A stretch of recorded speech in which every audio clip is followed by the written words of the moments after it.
Bienvenue à ce cours en ligne sur la prophylaxie orale pré-exposition au VIH, connue sous le nom de PrEP, et la prophylaxie orale post-exposition, connue sous le nom de PPE. Veuillez cliquer sur la flèche de droite pour commencer ce module. Ce module est destiné aux prestataires de soins VIH dans des contextes à ressources limitées, notamment les cliniciens, les infirmières et les pharmaciens. Il vise à renforcer la capacité des participants à fournir des services PrEP et PPE accessibles et fondés sur des données factuelles aux personnes à risque d'infection à VIH. À travers ce module, vous examinerez l'utilisation de la PrEP et de la PPE sur la base des recommandations actuelles et des outils de mise en œuvre de l'Organisation mondiale de la santé. À la fin du module, vous serez en mesure de décrire comment la PrEP et la PPE font partie de la prévention combinée, comprendre les recommandations existantes de l'OMS pour la PrEP et la PPE, et décrire qui peut bénéficier de la PrEP et de la PPE. Ce module de formation a été produit à l'appui de l'initiative Fast Track Cities. L'initiative Fast Track Cities est un mouvement mondial qui cherche à utiliser le potentiel unique des communautés locales pour accélérer la riposte au VIH, afin de mettre fin au sida en tant que menace pour la santé publique d'ici 2030. Les principaux partenaires de l'initiative Fast Track Cities sont l'ONU-SIDA, l'Association internationale des prestataires de soins contre le sida, l'AIAPAC et ONU Habitat. Les objectifs de l'initiative Fast Track Cities sont de optimiser la continuité des soins et la prévention du VIH dans l'optique de réaliser les cibles mondiales 90-90-90, accroître l'utilisation des services de prévention combinés, mettre en œuvre les politiques de traitement global et local au sein des cliniques de ville, et de réduire à zéro l'impact négatif de la stigmatisation et de la discrimination. Dans la première section, nous examinons ce qu'est la prévention combinée et les définitions de la PrEP et de la PPE. La PrEP et la PPE sont deux composantes de la prévention combinée. La prévention combinée est un ensemble d'interventions biomédicales, comportementales et structurelles qui visent à limiter le risque d'infection à VIH. La prévention combinée repose sur l'utilisation stratégique, simultanée et basée sur des preuves de ces interventions complémentaires. Les interventions structurelles comprennent des politiques, des lois et un environnement culturel et réglementaire propice.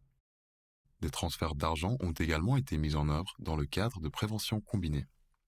Les interventions comportementales qui réduisent le risque d'infection à VIH sont l'éducation, le conseil et soutien psychologique, l'élimination de la stigmatisation, la réduction de risques chez les personnes qui s'injectent des drogues et l'amélioration de l'observance du traitement antirétroviral. Enfin, les interventions biomédicales qui réduisent le risque d'infection à VIH sont le dépistage du VIH, les préservatifs, la circoncision médicale masculine volontaire, la prévention de la transmission mère-enfant, le traitement des infections sexuellement transmissibles, le traitement antirétroviral en prévention, la prophylaxie pré-exposition et la prophylaxie post-exposition. Ce module considérera la PrEP et la PPE par voie orale. Commençons par définir ce que nous entendons par la PrEP et la PPE. La prophylaxie pré-exposition, ou PrEP, est l'utilisation des antirétroviraux pour prévenir l'infection à VIH chez les personnes non infectées. La PrEP orale, contenant du tenofovir plus FTC ou 3TC, est actuellement la seule PrEP recommandée. D'autres formulations de PrEP sont en cours de développement et leur utilisation n'a pas encore été approuvée. Il s'agirait notamment d'un anneau vaginal contenant de la dapivirine antirétrovirale, des gels vaginaux topiques et des antirétroviraux injectables à action longue durée. La prophylaxie post-exposition, ou PPE, est un traitement antirétroviral à court terme pour prévenir l'infection à VIH après une exposition potentielle, que celle-ci ait eu lieu dans un cadre professionnel ou sexuel ou suite à l'utilisation de drogues injectables. Une trithérapie antirétrovirale est recommandée pour la PPE. Nous allons maintenant explorer plus en détail la prophylaxie pré-exposition, ou PrEP. Selon plusieurs études cliniques, la PrEP orale à base de tenofovir, si elle est prise correctement et systématiquement, prévient la transmission du VIH chez les couples hétérosexuels sérodiscordants, les hommes ayant des rapports sexuels avec des hommes, les femmes transgenres et les personnes qui s'injectent des drogues. En plus des études d'efficacité, de nombreux essais et d'études d'acceptabilité, ainsi que des projets de démonstration et de mise en œuvre ont été menés. L'observance d'un traitement PrEP est généralement élevée selon les essais de mise en œuvre les plus récents, par rapport aux essais cliniques antérieurs où une mauvaise observance avait été signalée. Les taux de rétention dans les programmes de PrEP avaient été sous-optimaux, avec des abandons fréquents montant jusqu'à 25% dans certains programmes. Les arrêts et reprises successives de traitements PrEP sont également fréquents en fonction de l'évaluation des risques établis arbitrairement par les patients. Nous aborderons le concept de saison à risque un peu plus loin dans ce module. Dans le monde entier, les populations clés sont 10 à 24 fois plus à risque de contracter l'infection à VIH que les adultes de la population générale. L'accès à la PrEP est un droit à la santé fondamental. La PrEP doit être progressivement mise à disposition, abordable, accessible et proposée de façon adaptée aux besoins des communautés où elle est livrée. Une demande pour la PrEP par les communautés est essentielle pour permettre l'accès. Les initiatives communautaires créant une demande peuvent influencer le succès des programmes de PrEP, en particulier lorsque les services de PrEP sont peu disponibles ou pas du tout. Maintenant, quels sont les critères d'admissibilité à un traitement PrEP? Pour être éligible à la PrEP, une personne doit être confirmée séronégative et ne présenter aucun signe, symptôme ou suspicion d'infection aiguë par le VIH. Les personnes auxquelles la PrEP est proposée doivent être exposées à un risque important d'infection par le VIH. Nous définirons ce que l'on entend par risque substantiel dans un instant. Enfin, pour être éligible à la PrEP, une personne ne doit présenter aucune contre-indication à la prise de médicaments PrEP, tels qu'une insuffisance rénale, et être prêt à initier et observer attentivement les doses prescrites PrEP, ainsi que de se soumettre à des tests périodiques de dépistage du VIH. Un test de dépistage du VIH est obligatoire pour exclure une infection à VIH avant de commencer la PrEP. Une fois qu'une personne a commencé la PrEP, l'OMS suggère d'effectuer un test de dépistage tous les 3 mois et recommande de rendre obligatoire un dépistage du VIH à chaque reprise de la PrEP après une interruption de traitement. Les personnes dont le test de dépistage du VIH n'est pas concluant devraient subir un nouveau test dans les 14 jours. La PrEP est contre-indiquée si une personne est séropositive au VIH, présente des signes ou des symptômes d'une infection aiguë par le VIH ou aurait été récemment ou probablement exposée au VIH. Les autres contre-indications sont une clairance de la créatinine estimée à moins de 60 ml par minute, si elle est connue, ou une allergie ou contre-indication à l'un des composants du régime PrEP. Les allergies au tenofovir, FTC ou 3TC sont cependant rares. Nous avons mentionné plus tôt que pour être éligible à la PrEP, une personne doit présenter un risque substantiel d'infection par le VIH. Alors qu'entendons-nous par risque substantiel?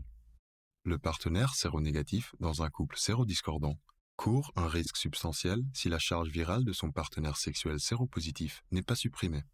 Les personnes sont également considérées comme présentant un risque important si elles ont des relations sexuelles vaginales ou anales sans préservatif avec plus d'un partenaire, ou si elles ont contracté une infection sexuellement transmissible au cours des 6 derniers mois. D'autres indicateurs de risque substantiel sont l'utilisation de la prophylaxie post-exposition à la suite d'une possible exposition sexuelle au cours des 6 derniers mois, et l'utilisation et/ou l'injection de drogue. Demander à être prescrit une PrEP s'est également révélé comme indicateur de risque élevé. Examinons l'utilisation de la PrEP chez les couples sérodiscordants.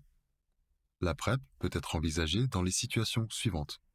Le partenaire séropositif n'est pas sous traitement antirétroviral ou le partenaire séropositif est sous traitement antirétroviral depuis moins de 6 mois. 3 à 6 mois sont nécessaires au TAR pour supprimer la charge virale. Pendant cette période, le partenaire séronégatif court le risque d'infection à VIH. La PrEP peut également être utilisée lorsque le partenaire séropositif a une observance du TAR sous-optimale ou lorsque le partenaire séronégatif a d'autres partenaires sexuels. Passons en revue l'utilisation de la PrEP chez les personnes qui consomment et/ou s'injectent des drogues, ce qui augmente les risques de contracter le VIH. L'accès à des dispositifs de réduction des risques, comme le traitement de substitution aux opiacés et les programmes d'échange de seringues, est le pilier de la prévention du VIH pour les consommateurs de drogue, et la mise à disposition de ces services est une priorité. Cependant, malgré la priorité accordée aux mesures de réduction des risques pour les usagers de drogue injectables, la prescription d'un traitement PrEP ne devrait pas leur être refusée.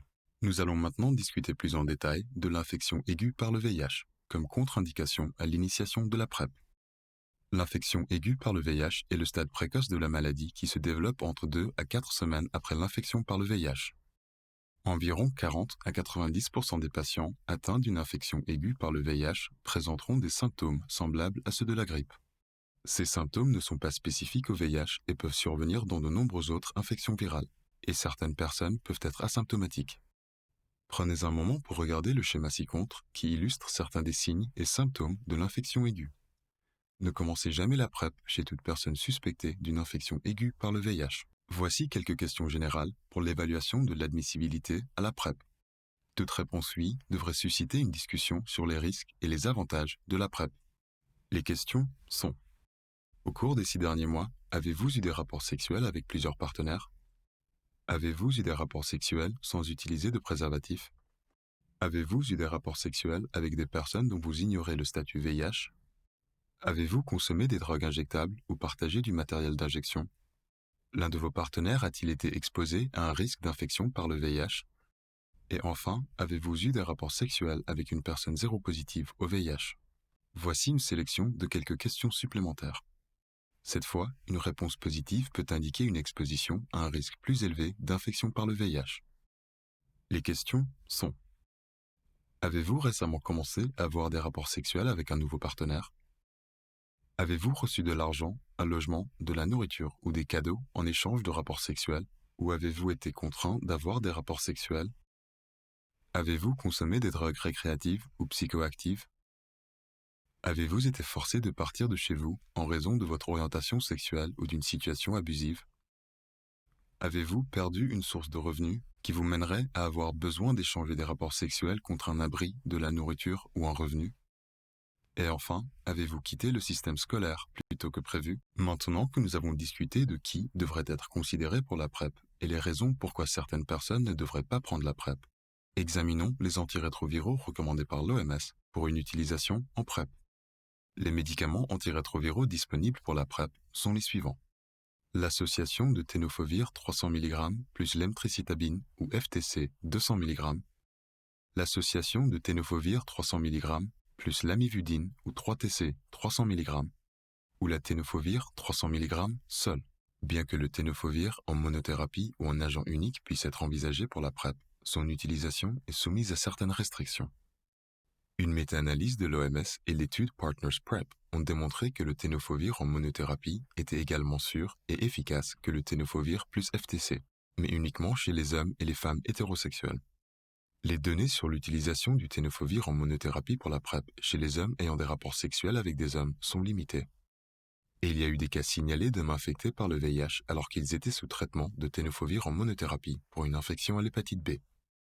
En résumé, l'OMS recommande que le tenofovir en monothérapie pour la PrEP soit envisagé, mais uniquement pour la prévention de la transmission hétérosexuelle du VIH.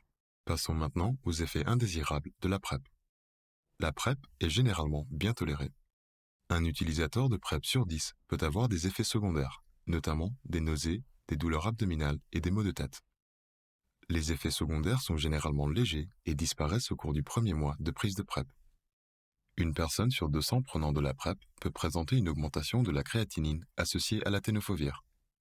Ceci est généralement réversible après arrêt de la PrEP. Nous discuterons en détail de l'augmentation de la créatinine plus loin dans ce module. Une personne sur 100 prenant de la PrEP peut subir une perte de densité minérale osseuse qui se rétablit après l'arrêt de la PrEP. Les décisions d'arrêter la PrEP en raison d'effets secondaires sont prises au cas par cas et en consultation entre le médecin traitant et la personne sous PrEP. La décision d'arrêter doit être accompagnée de conseils relatifs aux méthodes alternatives de réduction des risques. Et la prise de PrEP doit être poursuivie pendant 48 heures ou 2 doses après la dernière exposition possible au VIH avant son arrêt. Voyons maintenant les interactions médicamenteuses. La lamivudine, également connue sous le nom de 3TC, et l'emtricitabine, également connue sous le nom de FTC, ne doivent pas être associés, car ce sont des médicaments similaires et aucune efficacité supplémentaire n'est anticipée. Le tenofovir, le FTC et le 3TC n'ont aucune interaction connue avec les contraceptifs hormonaux injectables ou oraux. Il n'y a pas non plus d'interaction connue entre les médicaments PrEP et le traitement hormonal féminisant utilisé par les femmes transgenres ou le traitement hormonal masculinisant utilisé par les hommes transgenres. De plus, il n'y a aucune interaction connue avec les médicaments utilisés pour traiter la tuberculose ou le paludisme. Il n'y a aucune interaction connue entre les drogues PrEP et l'alcool ou les drogues récréatives. Pour des informations plus détaillées sur les interactions médicamenteuses, merci de consulter le site web tenu par l'Université de Liverpool à l'adresse montrée ici, ou une ressource similaire. Des tests divers sont conseillés avant le début et pendant la prise de PrEP. Un test de dépistage du VIH est obligatoire avant le début de PrEP. L'OMS suggère aussi une créatinine sérique, l'antigène de surface du virus de l'hépatite B et un dépistage des infections sexuellement transmissibles. De plus, l'OMS suggère qu'un test d'anticorps contre l'hépatite C soit considéré pour les hommes ayant des rapports sexuels avec d'autres hommes. Pour les personnes sous PrEP, un dépistage du VIH et un dépistage des IST sont recommandés tous les 3 mois. Une créatinine sérique de suivi est conseillée tous les 6 mois. Cependant, l'impossibilité d'effectuer les tests suggérés ne devrait pas être une raison pour suspendre la PrEP chez une personne à risque substantiel d'infection par le VIH. Dans les 2 diapositives suivantes, nous voyons plus de détails sur l'estimation de clairance de la créatinine pour surveiller la fonction rénale chez les personnes sous PrEP. L'objectif est de surveiller la toxicité rénale potentielle du TDF chez certaines personnes. La clairance de la créatine estimée est calculée à l'aide de l'équation de Cockcroft-Gault, qui ajuste la créatinine sérique en fonction du sexe, de l'âge et du poids. Vous pouvez également utiliser un calculateur disponible en ligne pour effectuer ce calcul. L'équation commence par le sexe, où le chiffre 1 est entré pour les hommes et 0,85 pour les femmes. Ce nombre est multiplié par 140 moins l'âge, puis multiplié par le poids en kilogrammes. Ce nombre est ensuite divisé par le taux de créatinine sérique multiplié par 72. Une clairance de la créatinine estimée à moins de 60 ml par minute est une contre-indication à la PrEP. Si le calcul de Cockcroft-Gault n'est pas possible, l'exclusion de la prise de PrEP doit être envisagée pour les personnes avec un taux de créatinine sérique au-dessus de la normale. L'OMS déclare ne pas savoir si la surveillance de la fonction rénale est essentielle pour garantir une utilisation sûre de la PrEP. L'OMS suggère de mesurer la créatinine avant de commencer et tous les 6 mois après le début de la PrEP. Dans un projet de démonstration africain, la créatinine sérique mesurée avant le début de la PrEP et tous les 6 mois après le début de la PrEP était suffisante pour assurer la sécurité rénale. Une surveillance plus fréquente de la créatinine peut être justifiée s'il existe des comorbidités affectant la fonction rénale telles que le diabète ou l'hypertension non contrôlée. Cependant, la régularité optimale d'effectuer ces tests de suivi est inconnue. Les élévations cliniquement significatives de la créatinine survenant pendant la prise de PrEP sont extrêmement rares chez les personnes de moins de 45 ans qui avaient une clairance de la créatinine de base de plus de 90 ml par minute et qui pesaient plus de 55 kg. Bien des études sur la PrEP ont surveillé la fonction rénale tous les 3 à 6 mois, et dans ces études, les élévations de la créatinine étaient légères et pour la plupart autolimitantes et réversibles. Comme mentionné précédemment, la décision d'arrêter la PrEP est prise au cas par cas et doit s'accompagner de conseils relatifs aux méthodes alternatives de réduction des risques. En plus, la prise de PrEP doit être poursuivie pendant 48 heures après la dernière exposition possible au VIH avant son arrêt. Nous allons maintenant passer à la prise en charge d'une séroconversion sous PrEP. Si une personne utilisant la PrEP est testée séropositive pour le VIH, la PrEP doit être immédiatement interrompue et une trithérapie antirétrovirale doit commencer sans interruption après l'arrêt de la PrEP. L'OMS recommande de confirmer rapidement un test réactif pour le VIH en testant à nouveau un deuxième échantillon selon l'algorithme national avant d'arrêter la PrEP et de commencer la trithérapie antirétrovirale. Voici quelques précisions sur la manipulation et le stockage des médicaments pour la PrEP. Le tenofovir ou l'association du tenofovir et FTC ou tenofovir et 3TC doit être conservé à une température ambiante de 15 à 30 degrés Celsius ou de 59 à 86 degrés Fahrenheit. Il faut éviter de conserver ces médicaments dans des endroits chauds comme en voiture ou froids comme dans un réfrigérateur. Il convient de garder le médicament PrEP dans son récipient d'origine avec un agent déshydratant. Cependant, les utilisateurs de PrEP peuvent transférer leur dose dans un pilulier pour voyager ou pour les aider à se rappeler de prendre leurs médicaments au quotidien. Cette diapositive fournit des conseils aux utilisateurs de la PrEP comme décrit dans la notice de l'OMS. Il faut prendre un comprimé par jour. La PrEP est très efficace pour prévenir l'infection par le VIH mais ne protège pas contre les autres infections sexuellement transmissibles ou contre une grossesse. Comme il faut du temps pour atteindre l'efficacité maximale, une protection complémentaire contre le VIH doit être prise pendant les 7 premiers jours d'utilisation de la PrEP. Si vous avez manqué une dose de PrEP un jour donné et que vous vous en êtes rendu compte le même jour, vous devriez prendre votre pilule dès que vous vous en souvenez. Si vous ne vous en souvenez pas le lendemain, il n'est pas nécessaire de prendre 2 comprimés le même jour. Prenez simplement un comprimé par jour comme d'habitude. La PrEP en prise à la demande. En juillet 2019, l'OMS a publié une note technique sur la base des preuves disponibles, recommandant que la prescription de PrEP orale inclue désormais une option de prise à la demande pour les hommes ayant des rapports sexuels avec des hommes. La PrEP à la demande est décrite comme un dosage 2 + 1 + 1. Un terme qui peut être utile pour communiquer cette approche comme une alternative au dosage quotidien pour les hommes ayant des rapports sexuels avec des hommes. Ce schéma de 2 plus 1 plus 1 est le seul régime de PrEP à la demande dont l'efficacité a été démontrée. Certaines situations particulières sont répertoriées ici sur le côté gauche du tableau avec les recommandations de l'OMS répertoriées sur le côté droit. Premièrement, au sujet de la contraception hormonale. La PrEP n'affecte pas l'efficacité des contraceptifs hormonaux et les contraceptifs hormonaux n'affectent pas l'efficacité de la PrEP. En ce qui concerne la grossesse et l'allaitement, la PrEP peut être prescrite ou poursuivie pendant la grossesse ou l'allaitement chez les femmes à risque substantiel de contracter le VIH. En ce qui concerne l'infection à l'hépatite B, la vaccination contre l'hépatite B convient aux personnes à risque élevé de contracter l'hépatite B ou le VIH. Cependant, la PrEP peut être prescrite qu'une vaccination contre l'hépatite B soit disponible ou non. Lorsque la PrEP est arrêtée, une poussée d'infection de l'hépatite B peut survenir dans les 1 à 3 mois suivant l'arrêt du traitement. Un critère d'évaluation secondaire de l'étude IPREX-PrEP était la proportion de poussées hépatiques chez les sujets atteints d'une hépatite B active. Aucune poussée n'avait été signalée, mais le nombre d'individus atteints d'une hépatite B active dans cette étude était bas. Cette diapositive présente le concept de saison à risque tel que décrit dans la notice d'utilisation de la PrEP de l'OMS, module 3, pour les conseillers. Les gens entrent et sortent de situations à risque ou de saisons à risque d'infection à VIH et les personnes sous la PrEP n'auront pas besoin de la prendre toute leur vie. Certaines situations à risque qui conduiraient à la prise de la PrEP sont les rapports sexuels planifiés sans préservatif, la consommation d'alcool et de drogue avant les rapports sexuels, le fait de quitter une relation à long terme ou le début d'une relation avec une personne vivant avec le VIH dont la charge virale n'est pas indétectable sous TAR. Apprendre comment et quand démarrer et arrêter la PrEP est la clé de son utilisation efficace.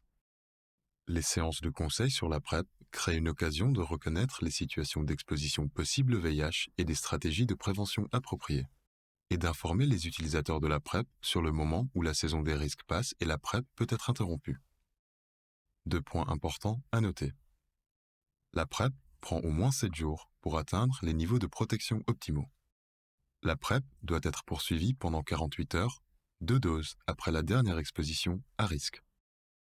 Nous allons maintenant prendre un moment pour examiner une étude de cas, celui de Charlotte, qui illustre comment démarrer et interrompre la PrEP dans le monde réel. Charlotte a 18 ans et vient de quitter l'école. Elle vient de débuter un nouvel emploi de vendeuse de vêtements au marché local. Elle y a rencontré David et ils sortent ensemble. Ils veulent commencer à avoir des relations sexuelles et ont décidé de passer le test du VIH en premier. Le test de Charlotte a été négatif, mais le test de David est revenu positif. Il est allé à la clinique et a commencé un traitement antirétroviral avec le tenofovir, le 3-TC et l'efavirenz. David fait pression sur Charlotte pour qu'il commence à avoir des relations sexuelles et il lui dit qu'il n'aime pas utiliser de préservatif. Charlotte vient dans votre clinique pour des conseils. Comment allez-vous la conseiller ? Vous reconnaissez que Charlotte présente un risque substantiel d'infection par le VIH parce que Charlotte est dans une relation sérodiscordante. Elle est séronégative et son partenaire est séropositif. Il vient de commencer un traitement antirétroviral, mais sa charge virale n'est pas encore indétectable. Charlotte vient de quitter l'école et a commencé à travailler et souhaite être sexuellement active. Lors de la première séance de conseil avec elle, vous devez l'informer qu'une utilisation régulière et sérieuse des préservatifs la protégera contre le VIH de David. Vous expliquez également que le couple devra utiliser des préservatifs chaque fois qu'il a des rapports sexuels. Cependant, vous avez appris de Charlotte que David n'aime pas utiliser de préservatifs. Que le couple utilise systématiquement des préservatifs ou non, la prise de PrEP donnerait à Charlotte une protection supplémentaire. Mais elle doit le prendre tous les jours jusqu'à ce que David ait une charge virale indétectable, ce qui peut prendre jusqu'à 6 mois. Vous rappelez à Charlotte que la PrEP ne la protège pas des autres maladies sexuellement transmissibles ou de la grossesse. Charlotte décide qu'elle commencera la PrEP. Elle est testée à nouveau pour le VIH et elle est négative. Vous fournissez à Charlotte un approvisionnement d'1 mois en tenofovir 3-TC et vous lui demandez de revenir à la clinique dans 1 mois. Charlotte et David sont retournés à la clinique après 1 mois et expliquent qu'elle n'a manqué aucune dose de PrEP et qu'il n'a manqué aucune dose de son traitement antirétroviral. Après le conseil sur l'observance du traitement, Charlotte reçoit encore 3 mois de PrEP. Lorsque vous les revoyez 3 mois après, David vous montre son test de charge virale qui est désormais indétectable. Vous conseillez à Charlotte d'arrêter la PrEP et vous profitez de l'occasion pour fournir des conseils supplémentaires sur l'observance à David. Nous introduisons ici un autre concept important, celui de la stigmatisation propre à la PrEP. Les gens peuvent être stigmatisés si leur utilisation de la PrEP est connue et peuvent se retrouver jugés ou exclus de leur cercle social et familial à cause de leur pratique ou orientation sexuelle, de leur association avec des personnes séropositives ou de leur consommation de drogue. De plus, l'utilisation de la PrEP peut augmenter la stigmatisation si d'autres considèrent que la PrEP est associée à un comportement irresponsable ou s'ils pensent que la PrEP est un traitement anti-VIH. Une telle stigmatisation peut diminuer la consommation et l'observance du traitement PrEP chez les personnes qui autrement en bénéficieraient le plus. Pour améliorer la prise, les avantages et l'impact d'un traitement PrEP, la stigmatisation associée à son utilisation doit être minimisée. La PrEP devrait être présentée parmi les communautés comme un choix responsable qui protège à la fois l'utilisateur de la PrEP et ses partenaires sexuels, consommateurs ou non de drogue, et donc la société dans son ensemble. L'utilisation de la PrEP réduit les coûts des soins de santé en prévenant les nouvelles infections à VIH. Enfin, il faut éduquer les communautés dans leur ensemble à distinguer la PrEP du traitement anti-VIH. Maintenant, voyons plus en détail la prophylaxie post-exposition, ou PPE. La prophylaxie post-exposition, ou PPE, est un traitement antirétroviral de courte durée suite à une exposition possible au VIH. La PPE peut être prescrite après une exposition accidentelle au VIH dans un contexte professionnel, comme une blessure par piqûre d'aiguille. Il peut également être proposé à la suite d'une exposition non professionnelle, telle qu'après un rapport sexuel, une injection de drogue ou après une exposition environnementale, telle que marcher sur une aiguille. La PPE est destinée aux situations d'urgence et n'est pas destinée à un usage régulier par des personnes susceptibles d'être fréquemment exposées au VIH. Ces personnes devraient envisager de commencer un traitement PrEP. La PPE doit être prescrite dès que possible après une éventuelle exposition au VIH, et ce, dans les 72 heures. Si l'exposition possible remonte à une période supérieure à 72 heures, la PPE ne doit généralement pas être proposée. Elle doit être poursuivie pendant 28 jours, puis arrêtée. Si une séroconversion du VIH négatif au VIH positif se produit pendant la prise de PPE, la trithérapie antirétrovirale, conformément aux directives nationales, doit être débutée sans interruption. Les expositions qui peuvent justifier la PPE comprennent le contact avec des fluides corporels, du sang, une salive tachée de sang, le lait maternel, les sécrétions génitales et les liquides cérébrospinal, amniotiques, péritonéal, synovial, péricardique ou pleural. L'exposition à des muqueuses, l'exposition sexuelle, les éclaboussures dans les yeux, le nez ou la cavité buccale. Enfin, les expositions parentérales, telles que les blessures par piqûre d'aiguille. Les expositions qui ne nécessitent pas la prescription d'une PPE comprennent lorsque la personne exposée est déjà séropositive, lorsque la source de la contamination possible est confirmée comme étant séronégative, ou lorsque l'exposition se fait avec des fluides qui ne présentent pas de risque significatif tels que les larmes et la sueur.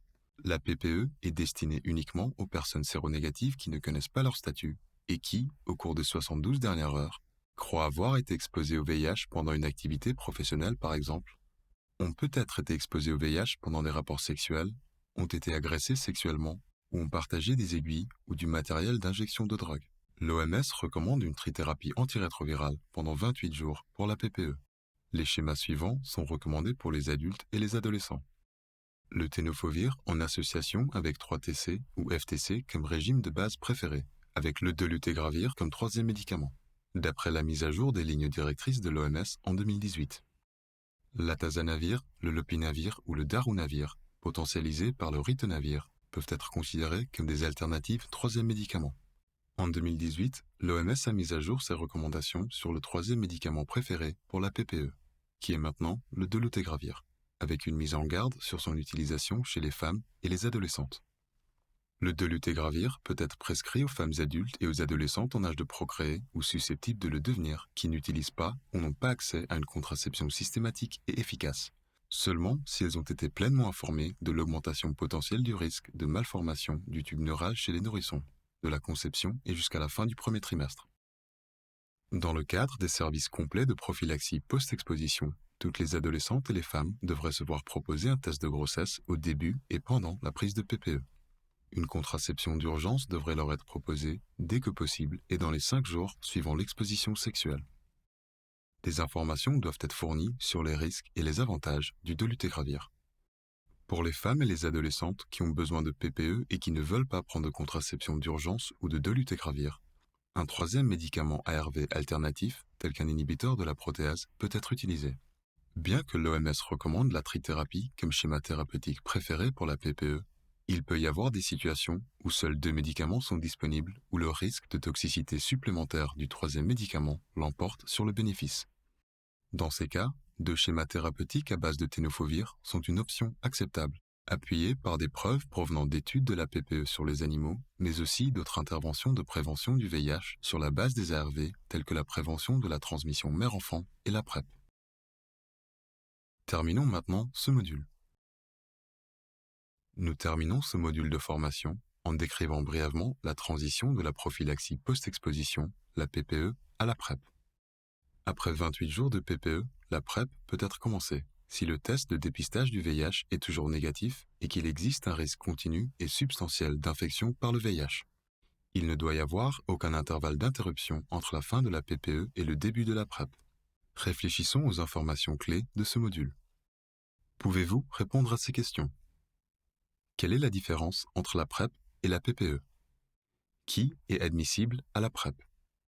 Qu'entend-on par un risque substantiel d'infection par le VIH? Quels tests sanguins sont obligatoires avant de commencer la PrEP? Quand est-ce que la PPE doit être proposée et pendant combien de temps doit-elle se poursuivre? Quels sont les antirétroviraux recommandés par l'OMS pour une PPE? Merci d'avoir terminé ce module. Vous pouvez maintenant quitter la présentation.